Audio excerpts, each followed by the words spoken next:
একটা blog video করতে গেলে না অনেক বেশি এনার্জির প্রয়োজন হয়, আর যে এনার্জিটা আমার এখন একদমই নেই।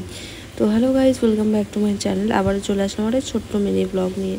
তো দেখো আমাদের হসপিটালের ফুলটা কি সুন্দর হয়ে গেছে, ওটাই তোমাদের সাথে আমি শেয়ার করলাম। কিন্তু একটা পদ্ম গাছের ডাল দিয়ে কিন্তু ফুলটা নষ্ট হয়ে যাচ্ছিল, তাই সেটাকে একটু সরিয়ে দিয়েছিলাম আমি। এরপর কিছু কাজ করলাম, তারপর অফিস থেকে বেরিয়ে আমি চলে গেছিলাম একটু ট্রেন্ডসে। আমার কিছু শপিং করার ছিল। শপিং বলতে আমার কিছু টি শার্ট নেওয়ার ছিল, আর আমি এই প্যান্টটা আর এই টি শার্টটা ট্রাই করছিলাম, বেশ ভালো লাগছিলো, তবে টি শার্টের কাপড়টা একটু পাতলা ছিল। তারপর এই টি শার্টটা দেখলাম, এই প্যান্টের সাথে বেশ ভালো লাগছিল। তারপর আরেকটা দেখলাম, এটাও বেশ ভালো লাগছিলো, তবে এটা ক্রপ টপ মতন ছিল, তাই আমি এটা নিইনি। তো আরও অনেক কিছু অফার চলছিল ট্রেন্ডসে, মাঝে মাঝে অফার দেয়, কিন্তু সময়ের জন্য আমার যাওয়া হয় না। তারপর বাড়ি চলে আসলাম। আর যে মানি দেখো, আমার আসার সাথে সাথেই কিন্তু আমার কাছে বিস্কুট যাচ্ছে। তো ওর রীতিমতন অভ্যাস হয়ে গেছে, আমি যখনই আসবো আমার হাতটাকে দেখবে যে আমার হাতে বিস্কুটের প্যাকেট বা কিছু খাবারের জিনিস আছে কি নেই।